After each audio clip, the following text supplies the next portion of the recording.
Estamos en la puerta de Sion, una de las puertas de acceso a la ciudad vieja de Jerusalén. De aquí nos vamos a dirigir al Museo del Templo y esta puerta es muy importante, la van a ver toda llena de agujeros.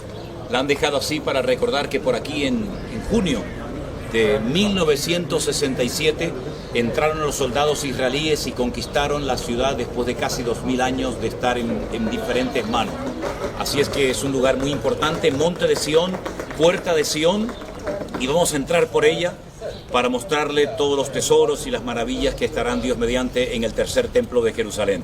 Pueden observar ustedes en la pared todos los disparos de ametralladoras y repito, lo han querido dejar así para recordar que muchas personas se jugaron la vida y muchos dieron también la vida para poder entrar por esta ciudad y conquistarla después de casi 2000 años.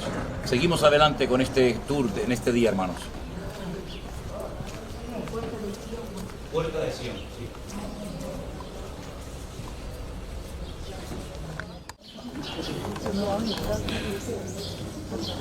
Una aclaración así en forma general. Quiero que ustedes entiendan que los muros de la ciudad antigua de Jerusalén no siempre estuvieron en el mismo lugar donde está ahora. Ustedes vieron que vimos los muros atrás nuestro, vamos a pasar la puerta esa, vamos a entrar a la ciudad antigua, pero en la época de Jesús, esta parte estaba dentro de la ciudad vieja. Esto pertenecía, ven que tiene el estilo, tiene el espíritu de ciudad vieja esto. Ven las callejuelas, en la época de Jesús, en distintas épocas, el muro pasaba por aquí y encerraba todo esto dentro de la ciudad. Entonces, en la época de Jesús estamos dentro de la ciudad antigua, hoy estamos fuera. Bueno, estamos, como dijo Daniel, en el Monte de Sion. El Monte de Sion es muy mencionado en la Biblia, e incluso hasta en el libro del Apocalipsis. En el libro de Apocalipsis, cuando se habla acerca de los 144.000 sellados, 12.000 de cada tribu, dice que esos 144.000, que casi parece que es como una escolta personal del Señor Jesús, cantan un cántico nuevo aquí en el Monte de Sion, al Cordero, al Señor Jesucristo, ¿no? Entonces este es un lugar muy importante en la Biblia, se menciona muchísimo, a veces parece como que sinónimo, ¿no? Sion, Jerusalén, parece que estamos hablando de la misma cosa, ¿no? Aunque son dos nombres diferentes. ¿Vamos a entrar al cenáculo? ¿Está abierto? Sí. Vamos a entrar al cenáculo. El cenáculo es donde la tradición cuenta que se partió el pan y el vino, donde el Señor Jesucristo celebró la última cena, ¿de acuerdo? Y después visitaremos, supongo que estará abierta, la tumba del rey tal vez más importante y querido de Israel, como es la tumba del rey David, ¿de acuerdo? Entonces, vamos a entrar por aquí, por esta puerta ahora dentro de un ratito.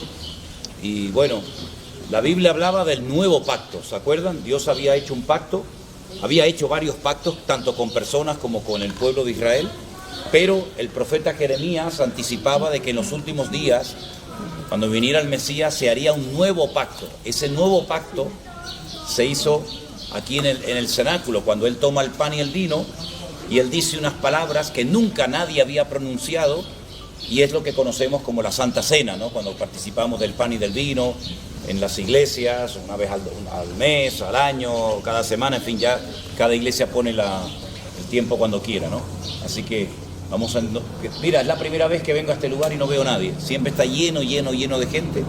Así que bueno, creo que lo vamos a tener prácticamente para nosotros solos. ¿Okay? Vamos a subir al aposento alto, ¿se acuerdan? Sí. Que el Señor Jesús llegó a Jerusalén, llegaba a esta zona, mandó a los discípulos, le dijo que van a ver un hombre cargando cántaro de agua, síganlo, y les va a llevar a donde está el aposento alto preparado, donde vamos a celebrar la Pascua. Después de todo, el Señor estaba celebrando la Pascua judía. Amén. Este es el cuarto, según la tradición.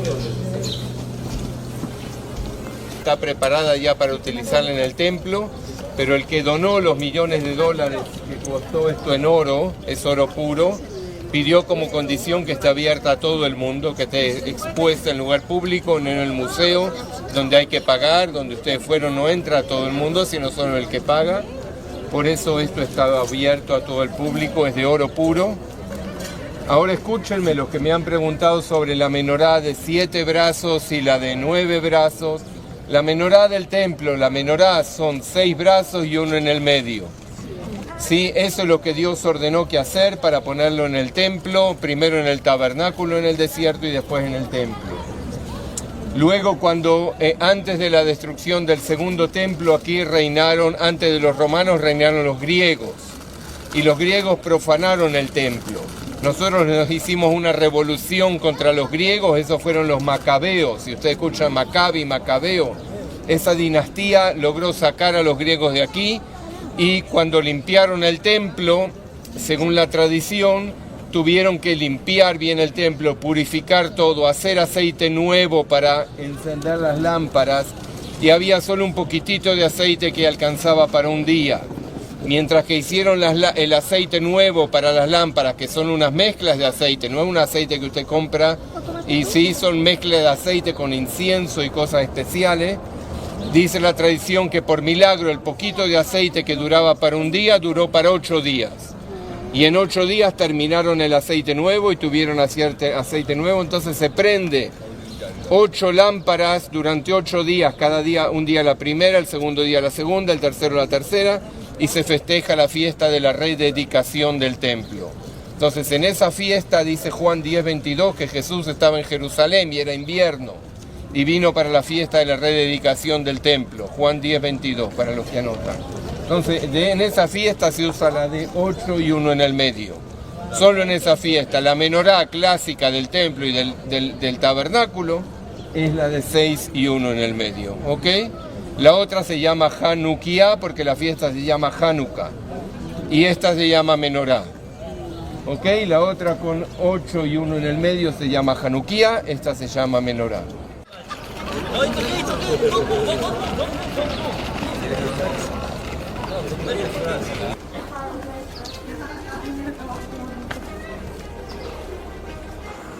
Y seguimos subiendo. Vamos a salir ahora por otra puerta, la puerta de Yafo, o como se conoce en la Biblia, la puerta de Jope. Mira, esta es la librería cristiana, digamos. Yo voy a la entrada un segundito para grabar unas cositas.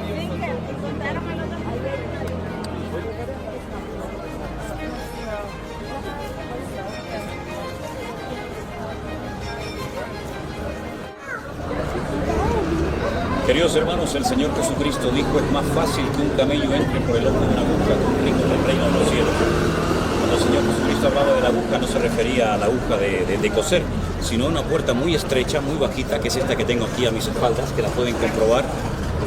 A esta aguja, a esta puerta, muy difícil de entrar para un camello cargado, imagínense ustedes, era a la que se refería el Señor Jesucristo. Estamos en este momento ya saliendo de la ciudad vieja de Jerusalén.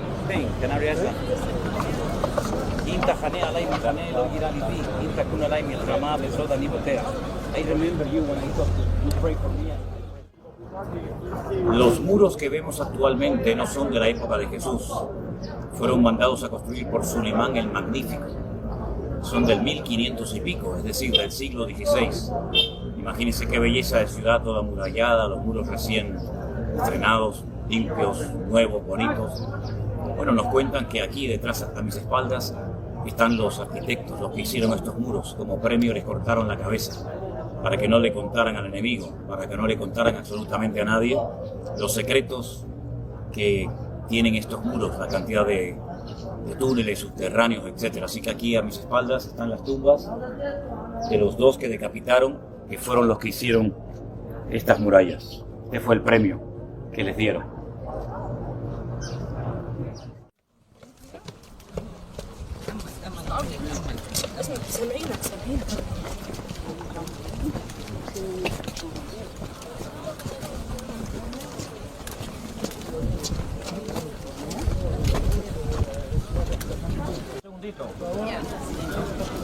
Decía que hace muy poquito estuve dando en la iglesia una serie sobre el profeta Samuel, sobre todo sobre su madre. Una historia muy interesante, muy interesante. Me han gustado siempre mucho los dos libros en la Biblia que llevan su nombre, Primera y Segunda de Samuel. Son muy, muy bonitos, muy interesantes, y hay una serie de personajes que son muy bonitos, interesantes y que nos enseñan mucho, ¿no? La historia de Samuel comienza en el capítulo 1 de Primera de Samuel, hablándonos de un matrimonio, un hombre que tenía dos mujeres, una le daba hijos, la otra, Ana, no le daba hijos, y lo pasaba mal, lloraba, sufría. Todos los años venían a presentar las ofrendas al Señor y bueno, le decía al marido, ¿pero qué te pasa? ¿Por qué lloras? ¿No te soy yo mejor que 10 hijos? ¿No? Es como cuando la mujer está hecha polvo llorando y el marido se pone, ¿pero qué te pasa? ¿Qué te pasa? Y la mujer dice, ¿cómo que no sabes qué me pasa? ¿No? Bueno, más o menos igual, ¿no?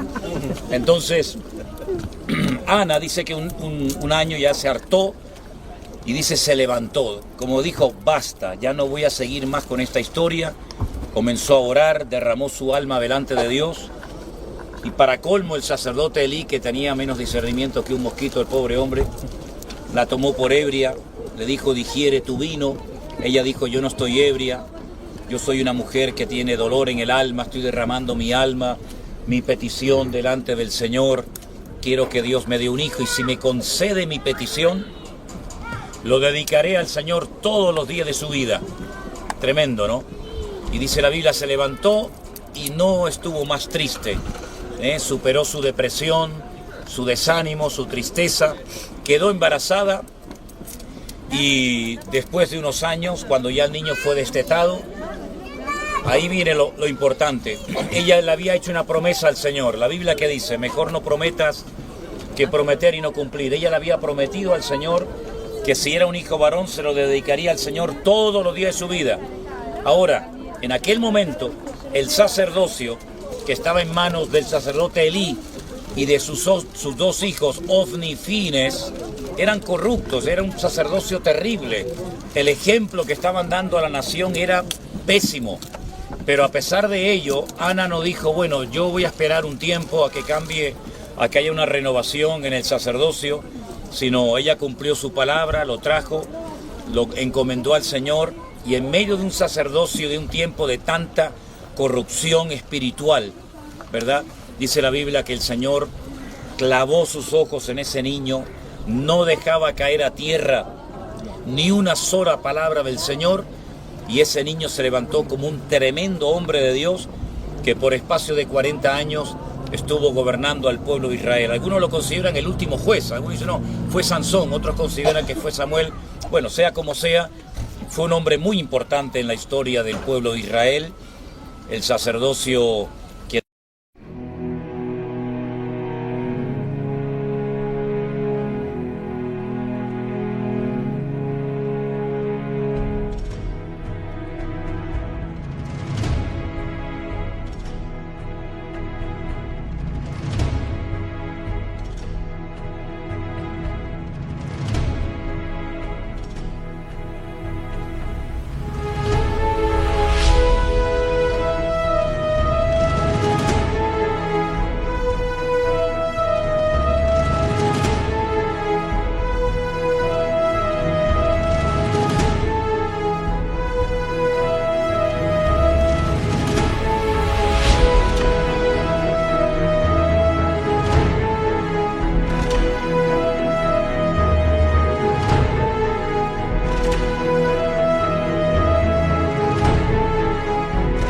totalmente desmantelado en el sentido de que en un mismo día murió Elí y los dos hijos.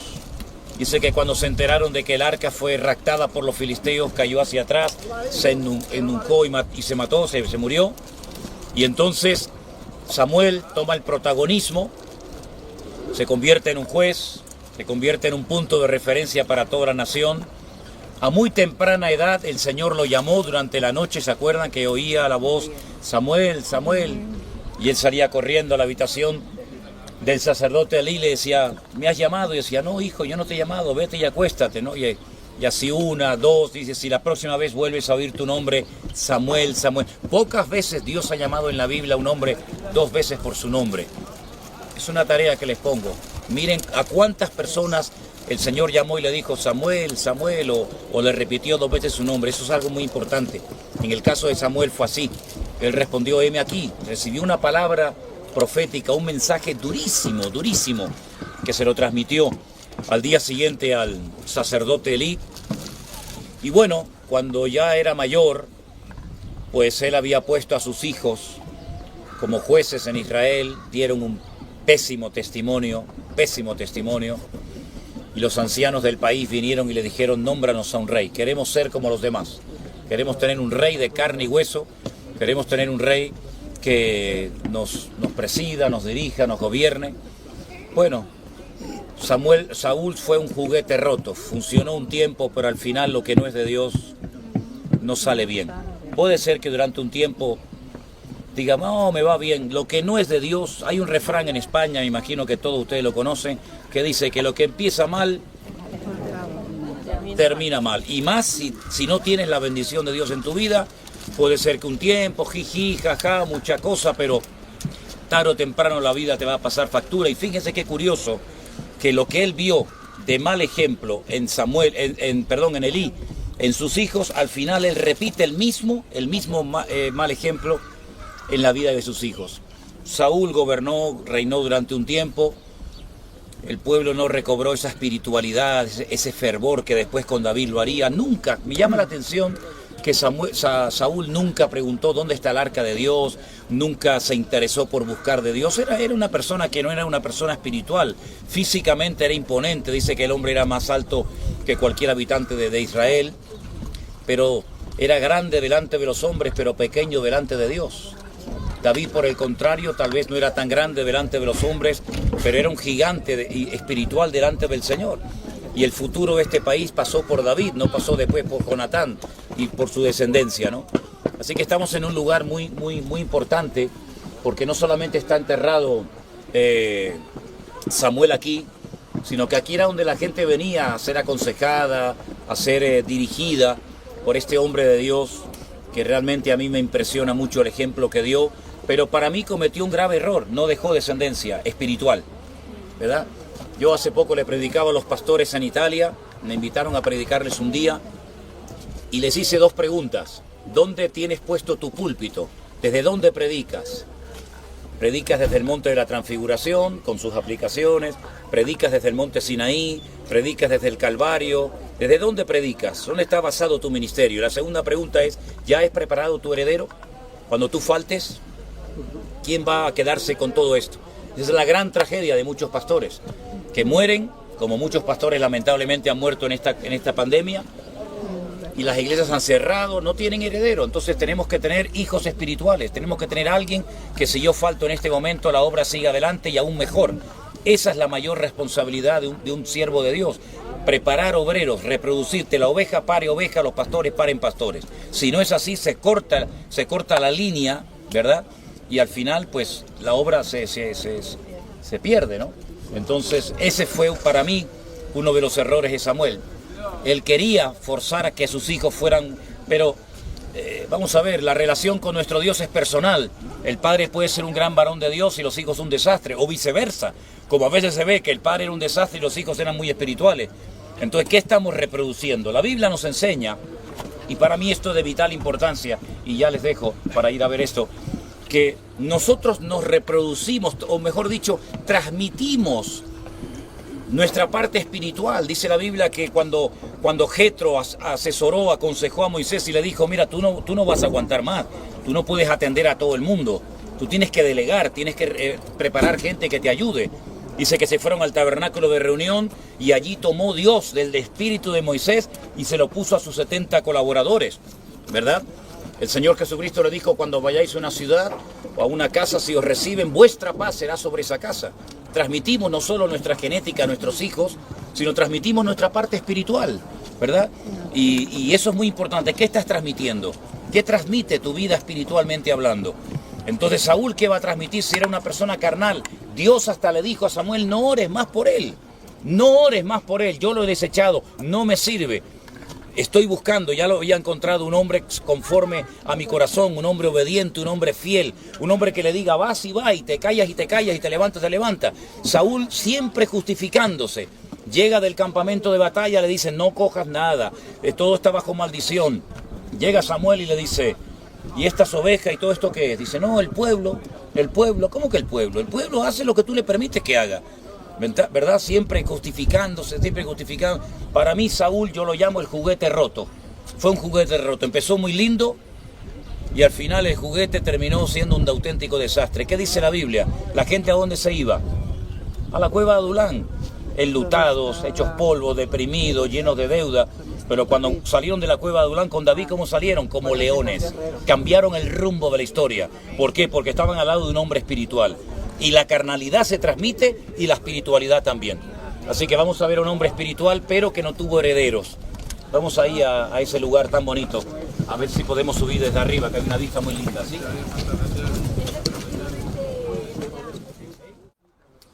Queridos hermanos, aquí estamos en lo alto de esta montaña, donde hemos venido a visitar la tumba de Samuel. Hay realmente un paisaje muy bonito, y estoy grabando para después hacer un documental. Nuestro hermano Armando y mi sobrino Pablo nos está ayudando, y de paso aprovecho para emitirlo en directo también. Este es un lugar precioso, donde está enterrado un gran hombre de Dios, como fue nada más y nada menos que el profeta Samuel, producto de una oración contestada de su madre Ana, que oró para que el Señor le abriera la matriz y pudiera ser madre. Ella supo orar, ella supo derramar su corazón, su alma delante del Señor, y dice la palabra del Señor que el Señor la visitó, tuvo un hijo que fue Samuel, que después fue durante el tiempo del rey Saúl el que le aconsejaba, el que le dirigía, después fue también el que ungió al mismísimo rey David. Y hemos venido aquí para que vean el lugar donde él está enterrado. Esto es Ramá, donde también vivía Samuel. Él fue un hombre muy utilizado por el Señor. Sus hijos lamentablemente no siguieron su ejemplo, de ahí que los ancianos del país pues vinieran y le pidieran que les nombrara un rey. Ya la Torá, la ley, hablaba de que algún día tendrían un rey, pero yo pienso sinceramente, es mi opinión personal, que se adelantaron. Se adelantaron y Samuel pues ungió, nombró a Saúl como el primer rey de Israel, y yo lo llamo el juguete roto. Saúl creó una expectativa muy grande en el pueblo, pero finalmente, como dice el refrán, lo que empieza mal termina mal. Y Saúl al final murió en el monte Gilboa, perdió la vida, su hijo Jonatán también, y el que toma el puesto es el rey David, que es el rey que verdaderamente necesitaba a Israel, el que obtuvo muchas victorias, muchas batallas. Y este lugar aquí en lo alto, con una panorámica realmente preciosa que ahora yo les voy a estar mostrando, es donde está el profeta Samuel enterrado. Una parte de este edificio, digamos, es una mezquita musulmana. Acaban de salir muchísimos musulmanes. Hoy es día viernes, y el día viernes es el día sagrado de los musulmanes. Y salieron muchísimos musulmanes después de haber estado orando en esta mezquita, pero también en su interior encontramos una sinagoga donde también vienen muchas familias judías a orar y bueno, estar por aquí. Así que, queridos hermanos, Dios les bendiga, y ahora voy a comenzar a mostrarles diferentes zonas de lo alto de esta montaña. Esto es lo que la Biblia llama Ramá. Desde aquí juzgaba Samuel al pueblo de Israel. Tenemos dos libros en la Biblia que llevan su nombre, Primera y Segunda de Samuel, dos libros muy bonitos, dos libros muy interesantes que les recomiendo su lectura. Así es que, queridos hermanos, que el Señor nos continúe bendiciendo y que nos dé fuerzas para seguir mostrándoles a todos ustedes las bellezas de este país. Bendiciones, mis queridos hermanos. El camino del buen samaritano. ¿Quién no conoce la parábola del buen samaritano? ¿Verdad? Camino que va desde Jerusalén hasta Jericó. Y dice la Biblia que un hombre cayó herido en el camino hasta que un buen samaritano tuvo misericordia de él. Ese es nuestro Señor Jesucristo, que venda a los corazones doloridos, heridos, restaura las vidas que han sido golpeadas por la vida. Él es nuestro buen samaritano. Gloria a Dios. Miren, hermano, está siendo transitado. Fíjense de los centenares de años que estamos hablando. Miren un grupo de gente ahí enfrente.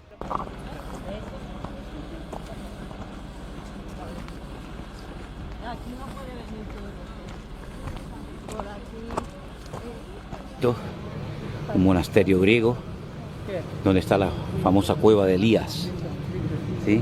Es un camino serpenteante por el barranco, nos vamos a bajar, pero para que vean qué lugar tan espectacular. La gente todavía caminando por este camino, la cueva de Elías, y realmente un sitio muy bonito, muy bonito.